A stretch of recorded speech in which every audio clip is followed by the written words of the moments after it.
बेदम मारहाण केली। आपण महाराष्ट्राच्या सगळ्या लोकांनी तो व्हिडिओ बघितला।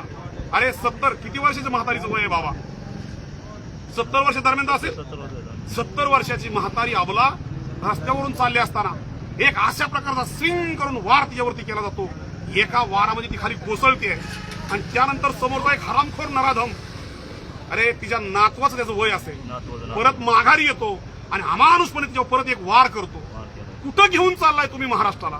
काय साध्य करायचंय?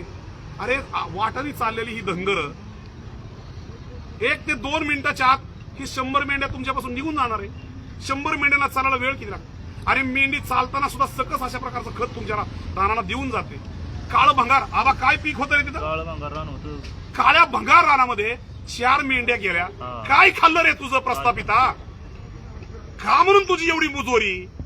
कुठला माज आला तुला? जर आम्ही नाही पिकवलं काय खातान? काय गाईचं शेण खाताल का? गाढवाची लीद खातान का? डुकराची विष्ठा खातान? काम तर तुम्हाला करायचं नाही। आयत्या बेळावरती नागोबा तुम्ही सगळं लुटून आमचं खाणार, सगळं ओबीसी आरक्षण तुम्ही पळवून दिलं आणि परत रस्त्याने जाणाऱ्या माणसांना धनगरांना तुम्ही मारणार। आबाची 17 वर्षाची पोर आहे, लग्नाला आलेली आहे, पण आपले आई वडील आपली आजी आजोबा शेतामध्ये त्या ठिकाणी आज ह्या गावातून त्या गावात जात असताना ती तरणी ताटी पोर त्या ठिकाणी आहे। तिला तुम्ही 6-7 जण उचलता, तिला फरफडत कुठं केळीच्या ह्यात न्यायचं, तिच्यावरती बलात्कार करायची तुमची मनुष्या। एवढे माजलात? रांजेच्या पाटलाची औलाद आहे तुमची? चाललंय काय महाराष्ट्रामध्ये? आणि म्हणून आज या ठिकाणी एक प्रातिनिधिक स्वरूपामध्ये धनगराचा राज्याचा नेता ओबीसींचा सेवक म्हणून मी आलोय।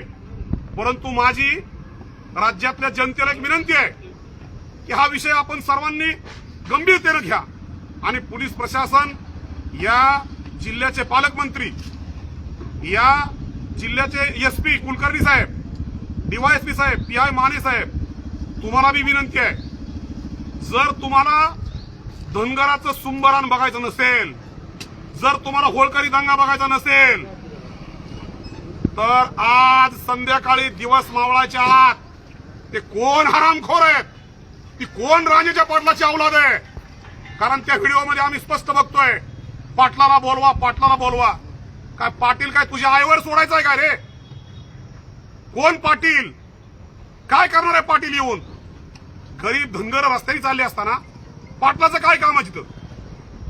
तुमच्या ह्या पाटीलक्यांमधून, तुमच्या ह्या माजामुळं, तुमच्या ह्या आरोगन्सीमुळं, तुमच्या ह्या दहशतीमुळं महाराष्ट्राचं सामाजिक चित्र बदललंय।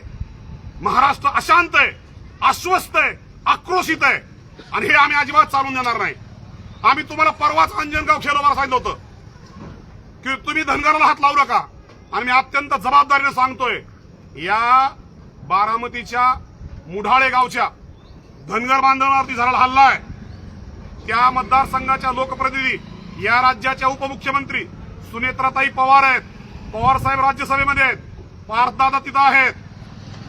माझी तुम्हाला सगळ्यांना विनंती आहे की आम्ही तुमच्या तालुक्यातले मतदार आहे, तुमचे लोकसभेचे मतदार आहे, तुमचे विधानसभेचे मतदार आहे, ही लोक आहेत, ही गरीब आहेत, त्यांच्यावरती अन्याय झालाय, तुम्ही ऍक्शन मोडवरती या आणि त्या कोण रांजेच्या पाटलाच्या औलादी आहेत त्यांना जेरबंद करा, नाहीतर आम्ही अजून सुद्धा बारामतीच्या निवडणुकीमध्ये होळकरी दंगा घालू। मग आहे तिथे 1-4-2 ही धनगरांनी ठरवलं तर तुम्हाला कुठं ठेवायचं ते आम्ही ठरवू। आणि म्हणून ह्या फेसबुकच्या माध्यमातून इथलं पोलीस प्रशासन असेल, त्या ठिकाणी आरोपी 10 आहेत, 10ची 10 आरोपी जेरबंद झाले पाहिजेत। आणि जर तुम्हाला माहित नसेल का बरं, मी पुणे जिल्ह्यातून आलोय, मला त्या 10ची 10 आरोपींची नावं शुभम माहिती काय? मला नावं ती मी सांगितली का नाही तुला? मग जर पांडुरंग मेरगळा ती नावं माहित आहेत, मग पोलीस प्रशासनाला ती नावं कशी काय माहित नाहीत?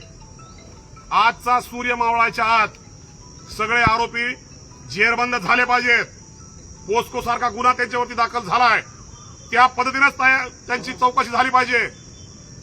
जर हे झालं नाही, अत्यंत जबाबदारीने सांगतो, बारामतीच्या प्रांत कार्यालयावरती, कारण हे कुटुंब बारामती तालुक्यातलंय, हे कुटुंब म्हणजे मुढाळे गावचं आहे आणि म्हणून करमाळ्यावरती नाही पण बारामतीच्या पोटनिवडणुकीच्या आत मी उद्याच महाराष्ट्राची धनगर जमातीची ऑनलाईन बैठक घेणार। आणि उद्याच महाराष्ट्राच्या धनगरी जमातीपुढे हा विषय ठेवणार आहे की मुढाळ्याच्या आमच्या धनगर बांधावरती, बारामती तालुक्यातल्या धनगर बांधावावरती त्या ठिकाणचा लोकप्रतिनिधी महाराष्ट्राच्या विधानसभेमध्ये उपमुख्यमंत्री असताना, त्या बारामतीमधून 2 खासदार आणि 2 आमदार असताना जर आमचे धनगर बांधव असुरक्षित असतील तर बारामतीच्या प्रांत कार्यालयावरती आम्ही विराट अशा प्रकारचा या महाराष्ट्रातील उपेक्षित, वंचित, पददलित, ओबीसींचा, धनगर जमातीचा एक विराट मोर्चाचं आयोजन आम्ही करू. आणि म्हणून जबाबदारीनं जे जे घटक असतील त्या सर्व घटकांनी जागे व्हा, लवकरात लवकर कारवाई करा.